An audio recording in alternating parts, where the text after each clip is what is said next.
मोदी सरकार की नीतियों का थर्ड ऑर्डर बेनिफिट्स, जिससे बदल गई भारत की किस्मत।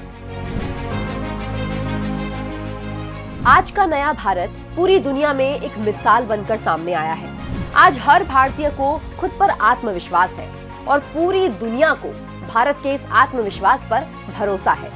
आज हर भारतीय को खुद पर गर्व है, वरना हम उस दौर को भी अच्छे से जानते हैं जब आजादी के बाद भारत का एक बड़ा तबका गरीबी और भुखमरी की चादर ताने सोया हुआ था, जिसके कानों में लंबे समय तक सिर्फ गरीबी हटाओ के नारे जोर जोर से चिल्लाए गए। लेकिन तत्कालीन कांग्रेस सरकार ने उसे गरीबी की नींद से उठाने की जरा भी कोशिश नहीं की। 7 दशकों तक अगर कोई कोशिश की भी गई हो तो सिर्फ गरीबी की और मोटी चादर उड़ाकर वापस सुला देने की। जिस भारत को आजादी के बाद अपनी आर्थिक स्थिति को सुधारने के लिए गुलामी की मानसिकता को खत्म करके नए कदम आगे बढ़ाने चाहिए थे या नए कदम आगे बढ़ाने के लिए प्रेरित किया जाना चाहिए था, उसे तब ऐसे नियम कानूनों के दाव पेच में उलझाया गया कि वो खुद पर कभी आत्मविश्वास हासिल ही नहीं कर पाया। जिस भारत को आजादी के तुरंत बाद आर्थिक रूप से मजबूत होना था, वो कांग्रेस काल में और पिछड़ता चला गया। कारण था अपने ही देश की जनता पर भरोसा ना कर पाना। जो भारत औपनिवेशिक शासन से मुक्त होकर 2 गुना वृद्धि हासिल कर सकता था, वो सिर्फ पर कैपिटा 1 से 3% की ही सूक्ष्मता हासिल कर पाया। जिस देश को दुनिया का एक्सपोर्टर बनना चाहिए था, वो दुनिया का सबसे बड़ा इंपोर्टर बनकर रह गया। वजह थी कांग्रेस द्वारा देश को सक्षम न बनने देना। हमारे देश की आर्थिक किताब से कारखाने, छोटे कारखाने, उद्योग, छोटे उद्यमों पर भरोसा न करते हुए उनके प्रभाव के पन्नों को ही मिटा दिया गया, जिससे देश के अंदर की नवीनतम भावना मर गई। वो देश जो प्रतिभाशाली युवाओं से भरा हुआ था, जिसे उस समय पंख फैलाकर उड़ना चाहिए था, वो केवल सीमित आकांक्षाओं में संकुचित होकर ही रह गया और केवल सरकारी नौकरी को ही एकमात्र सुरक्षित सपना मानने लगा। आपने बॉलीवुड की कई फिल्मों में अक्सर ये डायलॉग सुना होगा कि हमारा देश एक युवा देश है, प्रतिभा की भी कोई कमी नहीं है। तो फिर वो कौन सी वजह है जो भारत को विकसित होने से रोक रही है? तो वो वजह यही है, जिसके चलते लंबे समय तक प्रतिभावान होते हुए भी भारत कुछ नहीं कर पाया, क्योंकि उसकी सोच को संकुचित रखा गया, उसके दायरे को कम कर दिया गया। उसे यह एहसास दिलाया गया कि एक गरीब इंसान को बड़े सपने देखने का हक ही नहीं है। लेकिन 2014 के बाद से देश में बदलाव की जो बयार चली है, उसे कोई भी अछूता नहीं है। इस बदलाव को देश का हर व्यक्ति ने अपने स्तर पर महसूस किया है, जो प्रधानमंत्री नरेंद्र मोदी की दूरदर्शिता का कमाल है।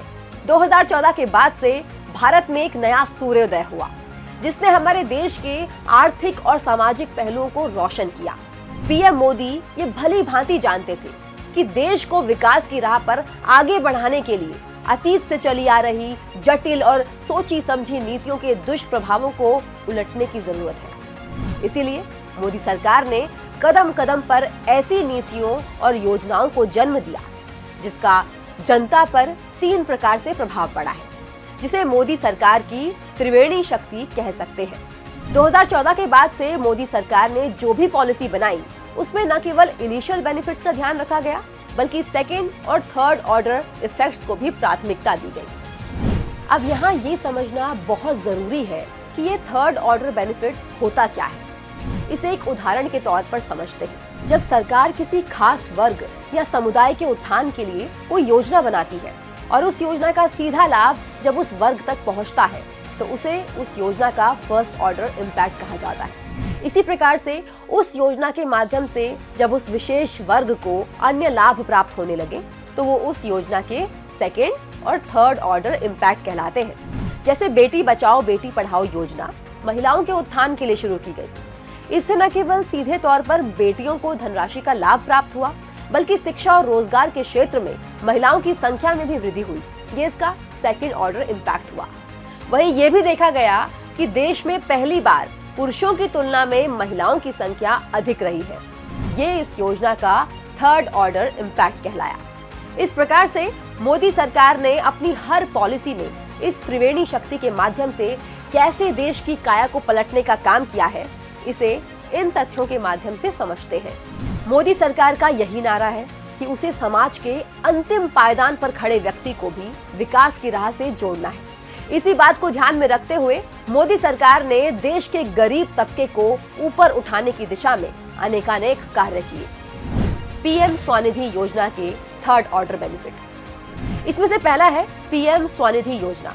आइए जानते हैं कैसे पीएम स्वनिधि योजना के माध्यम से जनता तक फर्स्ट, सेकंड और थर्ड ऑर्डर इम्पैक्ट पहुंचा। एक दौर वो भी था जब अपना छोटा मोटा काम करने वाले लोगों को है की नजरों से देखा जाता था। समाज में उनके प्रति आदर का माहौल नहीं था और तो और कोरोना काल में तो उनकी स्थिति और भी दयनीय हो गई थी। लेकिन इन्हें इस संकट से बचाने के लिए मोदी सरकार ने पीएम स्वनिधि योजना की शुरुआत की।